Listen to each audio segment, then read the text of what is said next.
Hello everyone. Today we are going to learn the last part of the probability. Section 2.8 describes two laws of probability. The first one is the multiplicative law of probability, which is probability of A intersection B is equal to probability of A times probability of B given A. It is equal to probability of B times probability of A given B.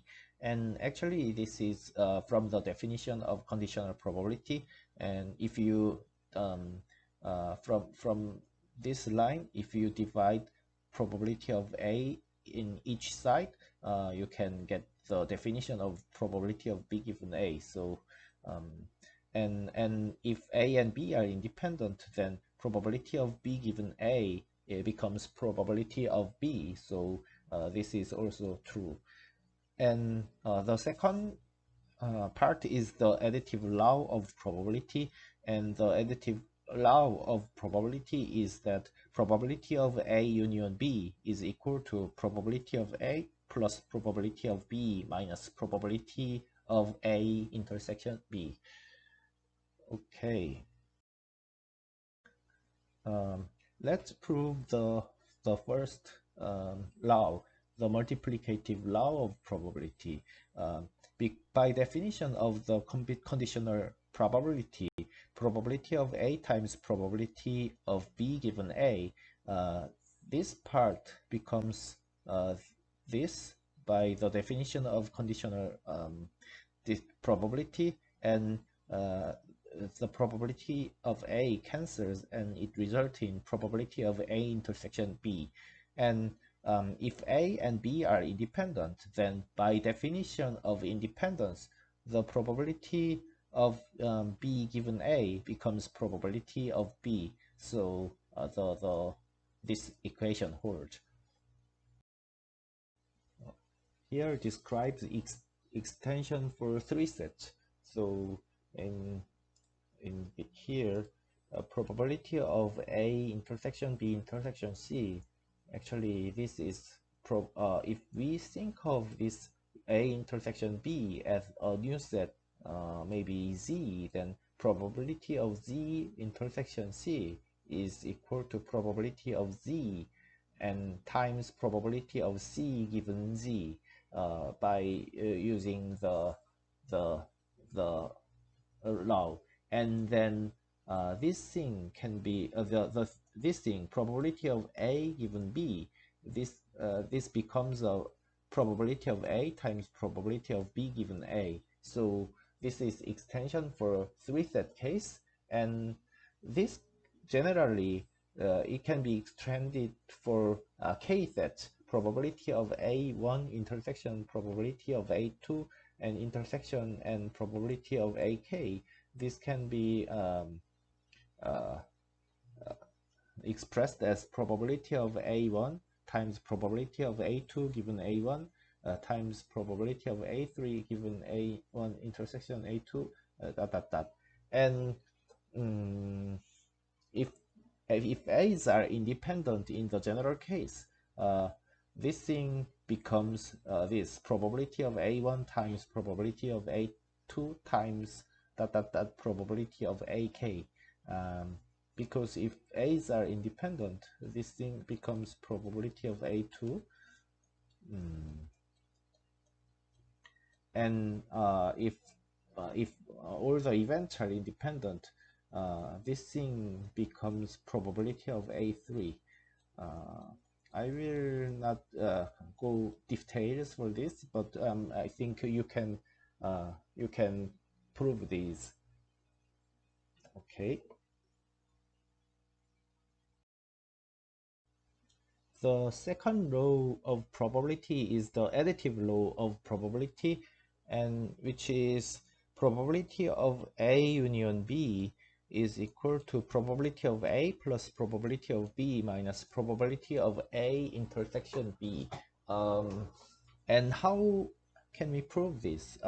From the Venn diagram, it looks reasonable because A union B is probability of A probability of A plus probability of B, and this intersecting part counted twice, so we do minus probability of A intersection B. It sounds intuitive, but we need to derive this from the axiom of the probability, and in axiom of probability is that probability of any event is greater than or equal to 0, and sum of all the probability is equal to 1. And in axiom 3, the probability of two mutually exclusive sets is sum of the probability. So if A and B are mutually exclusive sets, then probability of A union B is equal to probability of A plus probability of B. That's axiom 3. And so to prove this formula, we need to divide A union B as union of two mutually exclusive sets, and by doing this, so A union B is equal to A union B intersection A complement, and here B intersection A complement, this is actually B minus A. Why is it? Here is B, and B intersection A complement. The A complement part intersection B is this area. So this area is B minus A part. So A union B is actually A union B minus A. And these two sets, A and B minus A, those two sets are mutually exclusive. So we can write this way by axiom 3 of the probability. Probability of A union B is equal to probability of A plus probability of B intersection A complement. Okay, and the next, what about B? For this part B, for B, we can divide it by mutually exclusive sets as well. A union B is here. A intersection B is here. A intersection B is here, and B minus A is here.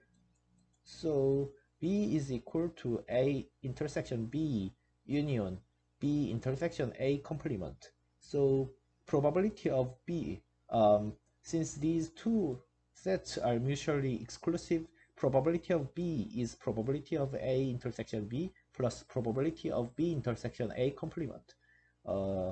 And here, from these two formula, 1 and 2, if you put probability of B intersection A complement, if this one is probability of B minus probability of A intersection B, so you can put so this part is equal to probability of B minus probability of A intersection B, and so this is the end of the proof. Probability of A union B is equal to probability of A plus probability of B minus probability of A intersection B. And yeah, okay. And here's another theorem. If A is an event, then probability of A is equal to 1 minus probability of A complement. Why is it true? We can check this from the graph. S is whole set, and A complement is here, and A and A complement are mutually exclusive. So probability of S, actually this is 1, probability of whole set is 1, and oh, this is typo, not union, it's plus. Probability of A plus probability of A complement. So probability of A becomes 1 minus probability of A complement. Okay. And here's the homework for section 2.8. Okay. And the chapter 2.9 is calculating probability of event. And we are learning the event composition method this time. So for the event composition method, it's expressing A as a composition involving unions and or intersections of other events. Okay, and so let's look at the example. Of the voters in a city, 40% are Republicans and 60% are Democrats. Among the Republicans, 70% are in favor of a bond issue, whereas 80% of the Democrats favor the issue. If a voter is selected at random in the city, what is the probability that he or she will favor the bond issue? Okay, what would be the let's define some terms. Let's use R for Republicans and D for Democrats and B for favor of a bond issue. And here the probability of Republican it's 40%, and the next line probability of Democrats is 60%, and the probability of bond favor of a bond issue given Republican is 0.7, and probability of favoring bond issue given Democrat is 0.8. And the problem is we want to calculate the probability that he or she will favor the bond issue, which is probability of B. And how can we solve this? Actually, we can compose the set B as intersection or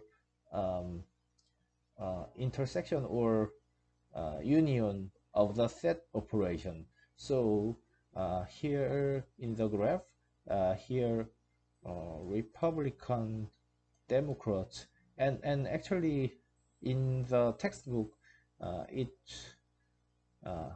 it described F as favor of a bond issue, not B. Okay, so F, this is the set for favoring bond issue, and to calculate the probability of B, we want to find probability of F intersection R and probability of F intersection D. And since these two are mutually exclusive sets, we can calculate probability of F as sum of these two sets. So probability of B intersection R plus probability of B intersection D. And actually we can calculate these two by using conditional probability. Probability of Republican R times probability of B given R. This is probability of B intersection R. And for probability of B intersection D, we can calculate this by multiplying probability of D times probability of B given D. And so we can calculate the probability of B. And in the example 2.18, we considered an experiment wherein the birthdays of 20 randomly selected persons were recorded. Under certain conditions, we found that probability of A equals 0.5886, where A denotes the event that each person has a different birthday. Let B denote the event that at least one pair of individuals share a birthday. Find probability of B.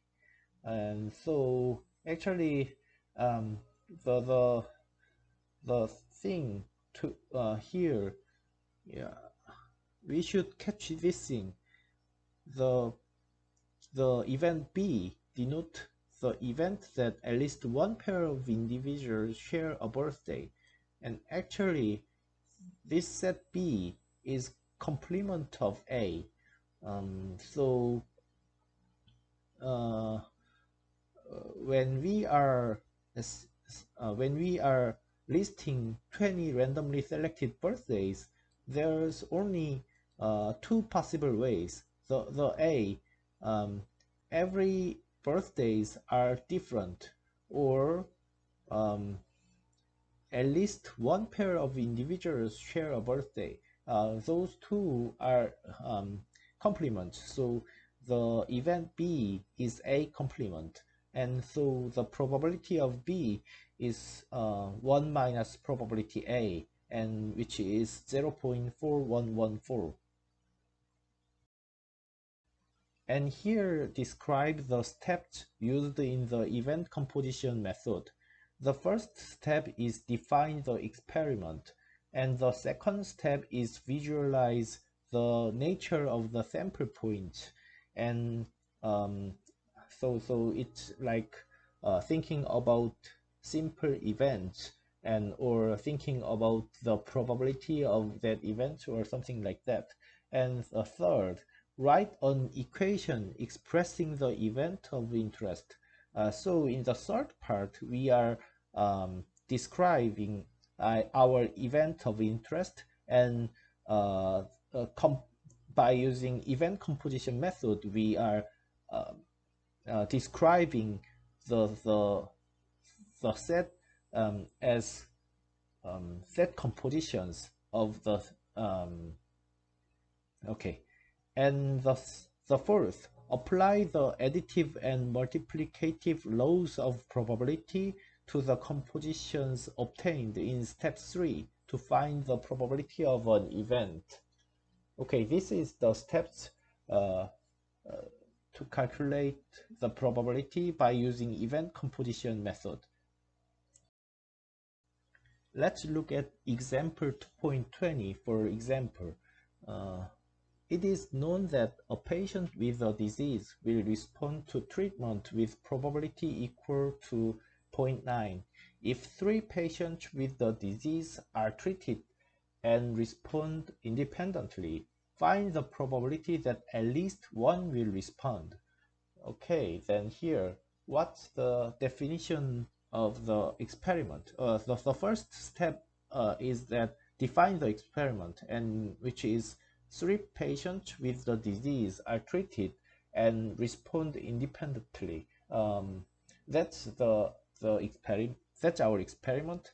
And the second step, we visualize the nature of the sample point. So in here, our simple event, one of simple event would be RRN. Here R is for respond and N for fail.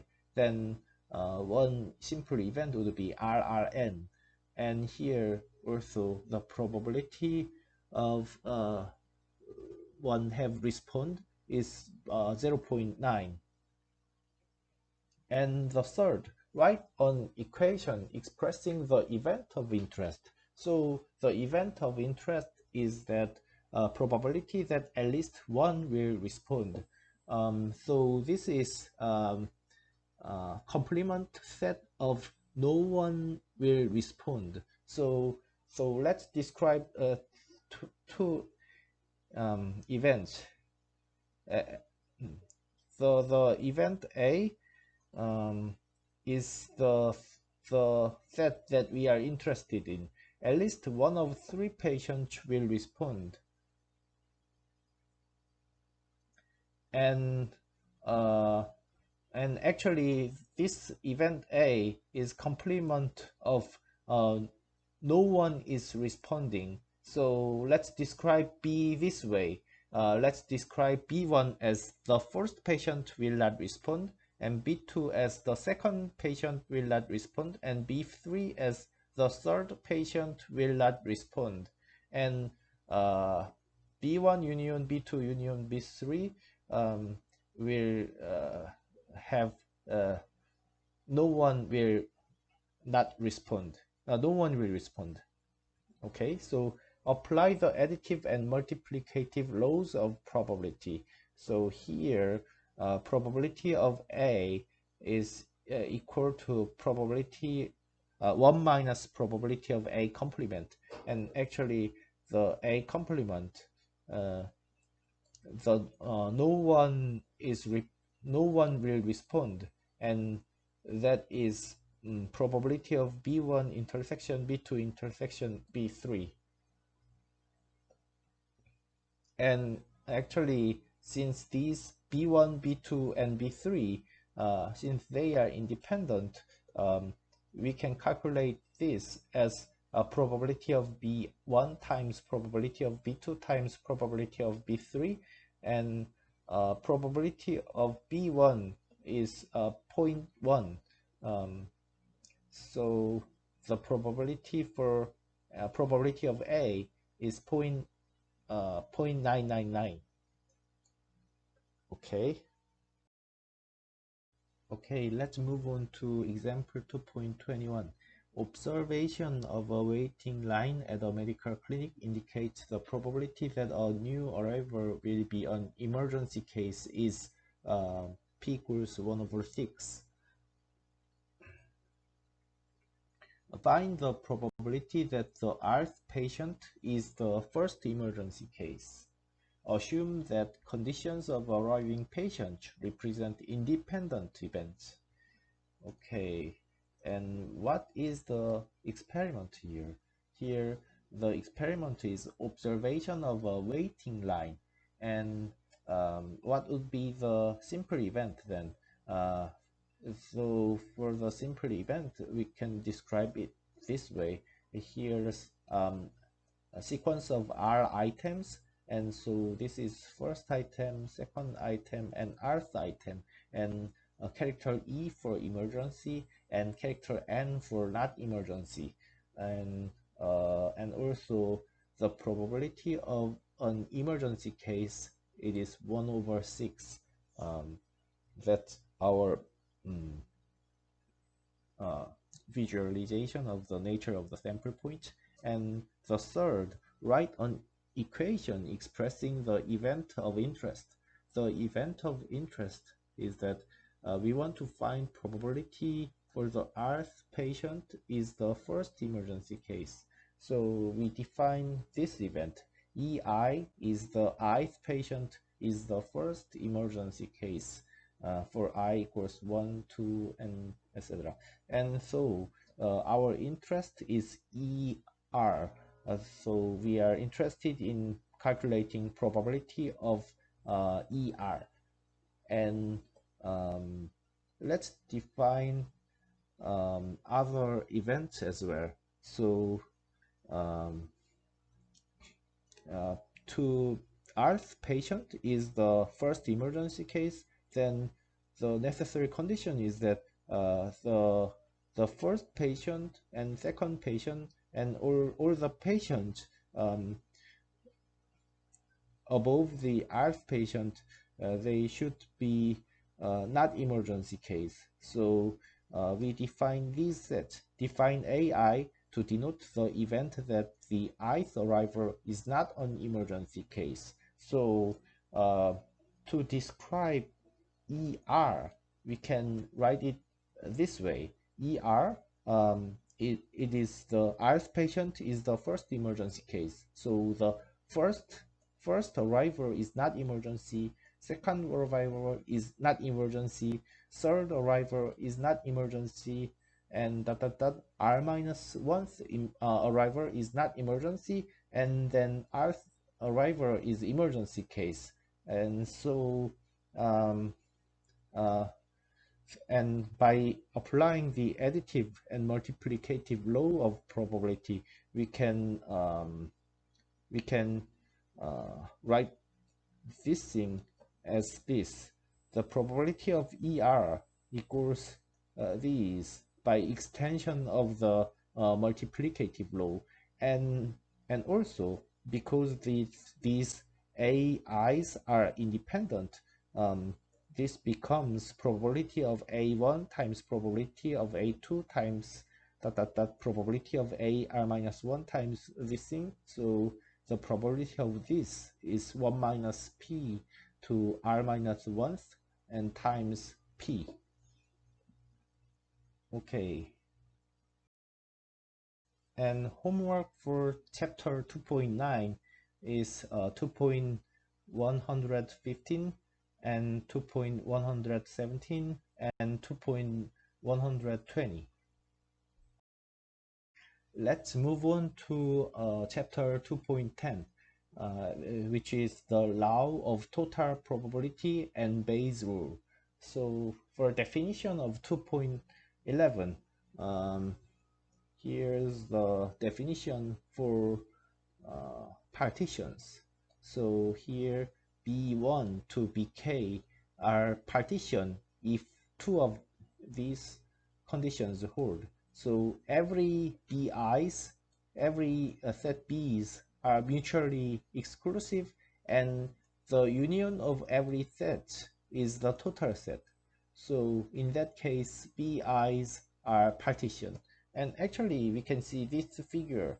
It describes partition B1, B2, B3. These are partitions.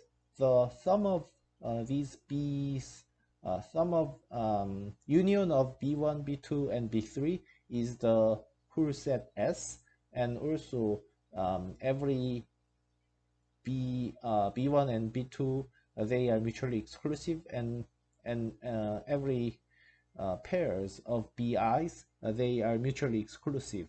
So two of these conditions hold, and so they are called partitions. And assume that B1 to BK is the partition of S, such that probability of BI is greater than 0. For I equals 1 to K, then the for any event A, probability of A can be described as this. So here, one thing that we know is that this thing is actually probability of A intersection B I, and here the probability of A, the probability of whole thing is sum of these sets. Since A intersection B1 and A intersection B2 and A intersection B3, since those three sets are mutually exclusive, the probability of A is sum of these mutually exclusive sets, and which is this thing. Okay, this is the law of total probability. Okay, let's move on to Bayes rule. Bayes rule assume that B1 to BK are partition of S, such that probability of BI is greater than 0 for I equals 1 to K, then probability of Jth partition Bj given A is equal to this formula. And here, let's describe the probability of Bj given A. And by definition of the conditional probability, this thing becomes probability of A intersection Bj divided by probability of A. And here the probability of A by using the law of total probability, this becomes this. And for the for this thing, probability of A intersection Bj, this is probability of A given Bj times probability of Bj, from the law that we have learned from the previous chapter. So this is the proof for Bayes rule. Okay. To understand the Bayes rule, let's look at virus testing example. Let's say that we have virus tester. So for the people who have virus, this test give test positive with probability of 0.95. So the probability of getting test positive with this virus tester, given that someone really have virus, the probability is 0.95, and the probability of getting test negative, uh, given that the person is not infected, is 0.97. Okay, this is the performance of the virus tester. And let's say, suppose the virus population probability of someone have virus is 0.01, then what would be the probability of virus infected, given that we have test positive? So given that someone have test positive from this virus tester, how probable this person really have the virus? Let's use the Bayes theorem here. Here, actually, the partition is virus infected or not. There's two cases. In the whole population S, in the whole population, 0.01, 1% of population is virus infected. Virus infected or not infected. So there are partitions with virus infected status, and with this partition we can calculate the Bayes theorem. So here the probability of virus infected given test positive equals probability of test positive given virus infected times probability of virus infected divided by probability of test positive, which is this. And by using these numbers here, actually we have probability of test positive given virus infected. This is 0.95, and here probability of virus infected, which is 0.01, and so this is done. And for probability of test positive given virus not infected, it's actually 1 minus 0.97. So so this is 0.03, and for probability of virus not infected, which is 0.99. Okay, so if you calculate this number, it will we will have 0.242. Here's homework for section 2.10. Okay, let's move on to section 2.11, numerical events and random variables. What is numerical event? So numerical event is events of major interest identified by numbers. They are called numerical events. And what is random variables? A random variable is a real-valued function for which the domain is a sample. So for random variable y, the input is sample, and its output is real-valued number. So it's like the random variable is a function, kind of function. Input is a set, and then output is real-valued number. So let's look at figure 2.14. Here describe the set. The S is the whole set, and the number here is represent of random variable, and random variable is real-valued. Output is real-valued thing, and the input is set. So for this set, output is 0. For this set, output is 2. For this set, output is 3 for the random variable y. That's how we understand about the random variable. I will give you more examples in the following slide. Let's look at example 2.24. Define an experiment as tossing two coins and observing the result. Let y equal the number of heads obtained. Identify the sample point in S. Assign a value of y to each sample point and identify the sample point associated with each value of the random variable y. Okay, what is the experiment here? Experiment here is tossing two coins, and then what's simple event? Simple event is getting one example is getting head and tail. Here H is for head and T is for tail. That's our simple event, and so we are going to have four simple events, E1 to E4, and and let's define random variable y, which is a real valued function for which the domain is a sample. So domain is these samples, and the output is real valued number. So here y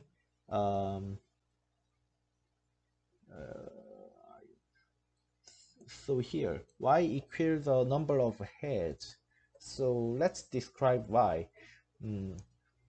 Y equals 0. It is the set E4. Since E4 do not have any heads, the random variable y equals 0. And for y equals 1, it equivalent to the set E2 and E3. And for y equals 2, the set is E1. So we can understand that the random variable y is a real valued function for which the domain is a sample. And example 2.25, compute the probability for each value of y in example 2.24. Okay, then probability of y equals 0. Here the probability of y equals 0, and is probability of E4 here, and which is 1 over 4, because all the events are equally likely, so the probability or simple event, it is 1 over 4, so it's 1 over 4, and the probability of y equals 1, which is E2 and E3, so probability of E2 plus probability of E3 is 1 over 2. And similarly, probability of y equals 2, it's 1 over 4. Okay.